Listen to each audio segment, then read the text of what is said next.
हरक सिंह रावत का अगला राजनीतिक कदम क्या होगा, इसे लेकर जब तरह-तरह की अटकलें लग रही हैं, चर्चाएँ हो रही हैं। प्रीतम खेमे के साथ उनकी जुगलबंदी बहुत कुछ कह रही है। इस बीच उनके बीजेपी में जाने की भी चर्चा है। लेकिन सियासी जानकार मानते हैं कि हरक सिंह रावत फिलहाल पूरा माहौल भांप रहे हैं और अपने राजनीतिक भविष्य को बेहतर बनाने के लिए जगह-जगह वो तमाम तरीके की चीज़ें टटोल रहे हैं कि कहाँ से रास्ता बन सकता है। इस तमाम सवालों के बीच ही जब वो देहरादून में प्रीतम सिंह से मिले या प्रीतम सिंह उनके घर जाकर मिले, तो बहुत सारी अटकलें लगी, चर्चाएँ हुई और उसके अगले ही दिन दोनों नेता फिर अपने गुट के नेताओं के साथ हरिद्वार पहुँच गए। यहाँ जयराम आश्रम में इन नेताओं की एक बैठक भी हुई। बैठक को अलग-अलग नज़रिए से देखा गया, समझा गया, माना गया और नेताओं ने अपने तरीके से इस बैठक को समझाने की भी कोशिश की या इसके मायने बताने की कोशिश की। देखिए, कांग्रेस में कुछ नहीं चल रहा है। हरक सिंह जी हमारे साथी हैं, सहयोगी हैं, वरिष्ठ नेता हैं। अगर मैं उनके घर चाय पीने चले जाऊं और अगर आप उसको राजनीतिक चश्मे से देखें तो मैं समझता हूँ कदापि उचित नहीं है। इस तरीके से तो कोई भी राजनीतिक दलों के लोग आपस में कभी मिल नहीं सकते।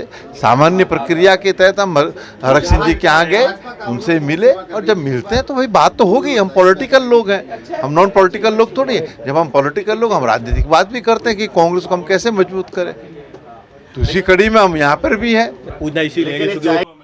पुराने संबंधों का हवाला देकर नए सवालों को टालने की कोशिश हरक सिंह रावत और प्रीतम सिंह लगातार कर रहे हैं। लेकिन मौजूदा राजनीति में हरक सिंह रावत जिस तरीके से अब सक्रिय हुए हैं और सबसे पहले वो प्रीतम खेमे में गए हैं, तो इससे ये संभावनाएं हैं कि हरीश रावत के विरोध में कांग्रेस के भीतर ये जो खेमा है खुद को मजबूत करने के लिए कवायद कर रहा है और तमाम हरीश रावत विरोधियों को जोड़ने की कोशिश भी हो रही है। यही वजह है कि हरिद्वार के जयराम आश्रम भी ये नेता पहुंचे और हरक सिंह रावत ने एक ऐसी बात कह दी जिसके संकेत अब भविष्य के लिए साफ साफ नजर आ रहे हैं। ये ठीक है, अगर पार्टी ने मुझे लोकसभा में मौका दिया तो मैं लोकसभा, क्योंकि मैंने विधानसभा के लिए मना किया ना, लोकसभा के लिए थोड़ी मना करा।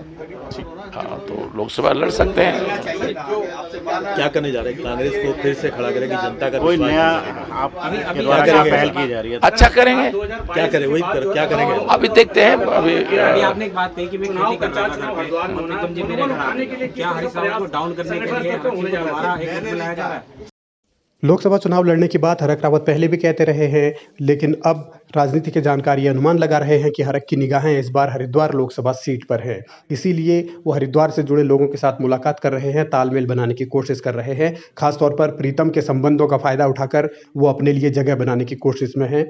हरक को ये लग रहा है कि 2009 में जिस तरीके से हरीश रावत ने चुनाव जीतकर अपने राजनीतिक करियर को एक नया आयाम दिया था, उसी तरह वो भी 2024 में अगर यहाँ से जीते तो उनकी भी सियासी संभावनाओं को नया आयाम मिलेगा और इसीलिए वो हरिद्वार से अपने लिए संभावनाएं तलाश रहे हैं। क्योंकि पौड़ी में पहले से मनीष खंडूरी हैं, तो टिहरी में दावेदार के तौर पर प्रीतम सिंह हो सकते हैं। इसीलिए हरक हरिद्वार पर निगाहें गड़ाए बैठे हैं। हालांकि चर्चा इस बात को लेकर भी है कि हरीश रावत भी एक बार फिर हरिद्वार से मैदान में उतरने की सोच सकते हैं अगर 2024 तक वो फिट रहे। तो इसीलिए हरक अब हरीश विरोधियों के साथ हाथ मिलाकर अपने लिए एक नया रास्ता चुनने की कोशिश में है, ताकि हरिद्वार से अगर उन्हें मौका मिले तो फिर वो बेहतर भविष्य की कल्पना के साथ आगे बढ़ सकें।